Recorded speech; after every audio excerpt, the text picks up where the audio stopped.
Welcome. Today we're going to talk about the unit circle. The unit circle is really just a circle that has a radius of 1. Okay, so the word unit means unity, which also equals 1. First of all, we're going to draw up the Cartesian plane, and we'll draw 4 points, so one on the x-axis, one on the y-axis. Draw a circle all the way around there. So we've got pretty dodgy looking circle, but it's a circle nonetheless, and it has a radius of 1. Another way we can think of it is the point from the center of the circle anywhere to the outside is a distance of 1. Okay, I've also put in theta there, which represents any angle that's turned anti-clockwise from the x-axis. Okay, anti-clockwise from the x-axis.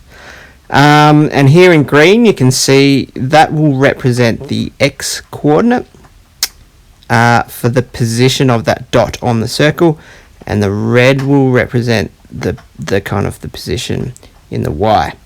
Now we can represent that little triangle that we've drawn there as kind of a trigonometry triangle, which we've done there. So we've got theta, and we know A for adjacent, O for opposite, and a H for hypotenuse. Okay, now we know cos theta equals A over H, or adjacent over hypotenuse, from that triangle. And we also know in this scenario that H equals 1 because it's a unit circle. So that actually just tells us that cos theta equals A over 1. And we can then say that actually that distance A, or the adjacent side, is actually equal to cos theta. So drawing that on the unit circle, we can say that's the horizontal bit there is cos theta. Now for the vertical, we've got sine theta equals opposite over hypotenuse. We know the hypotenuse is 1 again, so we can actually say that sine theta is the opposite over 1, which is just the opposite. Okay, so we can actually say that the y coordinate, or how far up it goes to that point, is actually equal to sine theta as well. So in summary, we can actually say any point on that circle is just going to be cos theta if we know what that angle is turned, and the y coordinate will be equal to sine theta. Okay, so let's have a look at an example to see if we can kind of just clarify this concept. Now let's take an angle of theta. If that theta, or the angle there, was 40 degrees, we could work out what the x coordinate would be on the point of the circle by just plugging it into our calculator, and we'd write cos 40 into our calculator. Quickly plugging that in, we would get 0.766, and kind of looks like that diagram there. So the angle there is roughly 40, and so you say that the x coordinate of that point, the blue point there, would be 0.766. Similarly with the y direction, you just put in sine 40, and the vertical coordinate, or the y coordinate, would be 0.643. Okay, so in summary, we can actually say that point on the circle, if the angle is 40 degrees, the point on the unit circle will actually be equal to 0.766, 0.643, which is kind of cool. So that anywhere on that circle, and even angles greater than 90, all the way up to, could go to infinity, in fact. Okay, let's watch this through a cool animation, thanks to Geogebra and a little bit of work that I did here.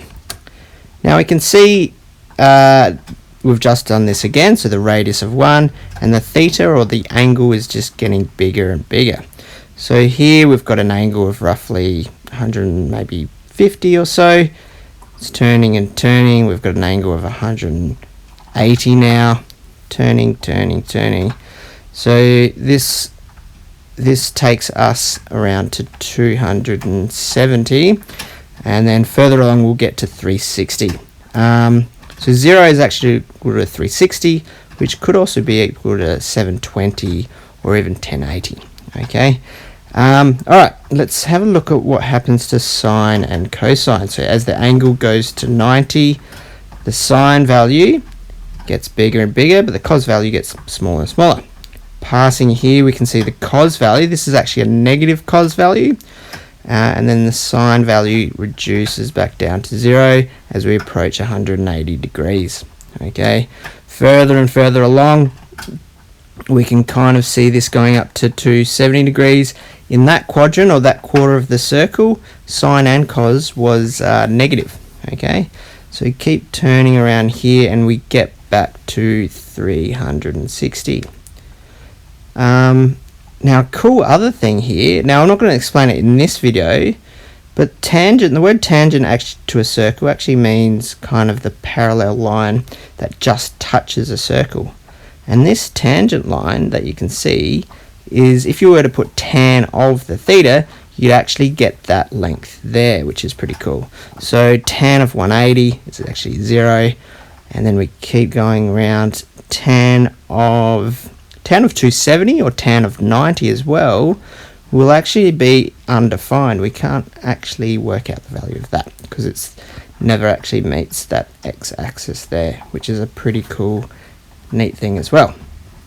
Okay, let's just have a look now at the cos value. Something really interesting happens here. If we look at this and we picture what's happening, so from up going down is a sort of a wave formation that's coming through, if you can see that. So there's this wave that's coming from top to bottom in that graph there. Now this is actually a cosine wave, which is going to be the same shape to a sine wave, and you might see this in later years in terms of how the cos function kind of works as the angle changes. Okay, so it's a pretty cool little wave flicking through there. Similarly, let's have a look at the sine now. So if we map that sine value to the y-axis, or where it's positioned on the y-axis, we can actually see a kind of cool formation here. So you can see the wave going from right to left here as we follow that dot there on the y-axis. Pretty cool little thing here. Yeah, so that's actually just a sine wave. So a sine wave, you can actually see it's used so much in, I guess, science and even music and things like that. And it all kind of relates back to the unit circle, which is pretty interesting.